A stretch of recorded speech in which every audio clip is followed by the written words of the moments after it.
인간은 패배하는 존재로 만들어진 게 아니야. 인간은 파괴될 수 있어도 패하지는 않지. 너무나도 유명한 문장인데요.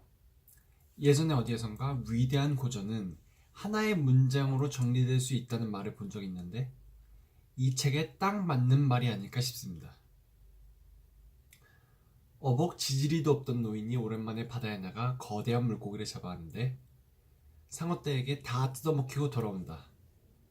이게 이 책의 줄거리입니다. 이렇게 단순한 이야기가 아직까지 우리에게 큰 울림을 주는 이유는 무엇일까요? 어니스트 해밍웨이의 노인과 바다입니다. 더불어 월드 클래식 라이팅북 시리즈로 필사하며 읽었던 책입니다. 노인과 바다는 미국 문학사의 한 축을 담당했던 대문호 어니스트 해밍웨이의 대표작입니다. 이 책에는 화려한 수식어들이 붙어 있는데요. 노벨 문학상 수상작, 퓰리처상 수상작, 해밍웨이의 마지막 소설, 처음엔 단행본이 아닌 라이프라는 잡지에 수록되는 형태로 나가는데 이 잡지가 이틀 만에 530만 부가 팔립니다. 단행본으로 나온 후에는 반년간 베스트셀러에 머물러 있었고요. 마지막으로 해밍웨이는 스스로 이 소설에 지금 내 능력으로 쓸 수 있는 가장 훌륭한 글이라는 평가를 내렸습니다. 대단하죠? 소설의 제목이 참 직관적입니다. 정말 노인과 바다만으로도 충분한 이야기거든요.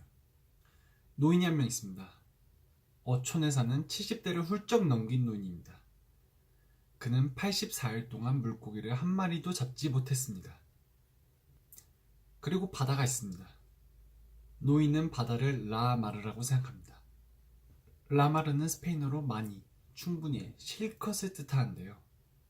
바다를 여성이라고 생각하며 나에게 큰 호의를 베풀어 줄 수도 있는, 그러지 않을 수도 있는 존재라고 생각합니다. 그야말로 무수히 많은 가능성이 있는 공간으로 인식한 거죠. 그리고 그 바다에는 청새치와 상어가 있습니다. 이 두 가지 모두 가능성의 하나로 청새치는 내가 생각하는 꿈과 목표가 될 수 있고 상어는 그 꿈의 실현을 방해하는 요소로 인식할 수 있을 것 같습니다.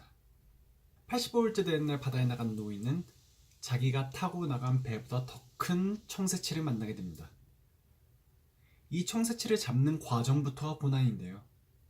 찌를 문 거대한 물고기가 배 주위로 회전도 하고 점프도 하고 난리도 아닙니다. 그렇게 사흘간의 기나긴 기싸움을 벌이다 결국 청새치는 잡히게 됩니다. 하지만 그렇게 힘들게 잡았음에도 노인은 이를 쫓아온 상어에게 다 뜯어먹히고 본인의 목숨도 위험한 상황에 처하게 됩니다.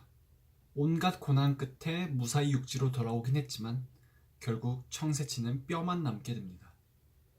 청새치를 잡는 나의 꿈과 목표를 성취하는 과정도 물론 쉽지 않지만 그 성취를 고스란히 지켜내기는 더욱 어려운 것 같습니다. 노인과 바다가 아직도 읽히고 사랑받는 이유는 개개인마다 이 소설을 읽을 때 청새치와 상어의 각기 다른 의미를 대입해 볼 수 있어서가 아닐까요? 저의 제일 최근의 청새치 꿈은 유튜브의 시작이었던 것 같습니다. 그 청새치를 노렸던 상어는 스스로의 두려움이었던 것 같습니다. 다음에 읽었을 땐 또 다르게 느껴지겠죠? 더불어 이번 리뷰에서는 필사하며 느꼈던 점도 같이 말씀드리려고 합니다. 자그마치 국내 최초 오리지널 클래식 필사 라이팅북 이라는 타이틀이 붙어있고 책의 디자인도 깔끔해서 저는 인기가 많고 리뷰도 많이 있을 줄 알았는데 이 책의 리뷰가 많지는 않더라고요. 보시다시피 한쪽에는 책의 내용이 적혀있고 또 한쪽에는 무지로 따라 쓸 수 있는 공간으로 되어 있는 조금은 저에게는 특이하고 신선한 방식의 구조였습니다. 예전에 한번 책으로 읽을 때는 2시간 정도가 걸렸던 것 같은데 제가 손글씨가 조금 느리기도 하고 천천히 쓰다 보니까 좀 시간이 걸릴 거라는 생각을 했는데 그래도 무려 2달이라는 시간이 걸렸습니다. 저에게는 첫 필사였는데 하다 보니 확실히 장점과 단점이 둘 다 있는 것 같습니다. 책에는 필사의 장점이 다음과 같다고 설명되어 있는데요. 1번 글쓰기 능력 향상, 2번 마음이 가라앉고 힐링이 됨. 3번. 책 내용의 이해가 더 잘 됨.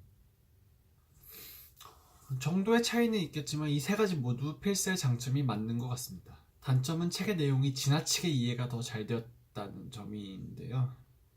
예를 들어 책의 전반적인 내용이 노인이 바다로 나가 낚시하고 있는 내용을 쓰고 있으면 하나하나 설명해주고 있는 낚시 방송을 보고 있는 느낌이랄까? 아니면 내가 노인과 같이 낚시를 하고 있는 느낌이 든달까요? 그러니까 책의 내용이 이해가 잘 되고 머리에 쏙쏙 들어오는 것은 확실히 좋았지만 읽는 속도가 느려지고 너무 디테일에 집중하다 보니 숲은 보지 못하고 나무만 보고 있다는 느낌이 들기도 했습니다. 확실히 이게 단점이 될 수도 있을 것 같다는 생각이 들었던 것 같습니다. 그럼에도 노인과 바다는 소설의 전체적인 길이가 짧기도 하고 간결하고 명확한 문체가 시원해서 쓰는 맛도 있었던 필사하기 참 좋은 책 중 하나였던 것 같습니다. 아직 필사를 해보시지 않은 분들에게는 강력하게 추천드리고 싶습니다. 감사합니다.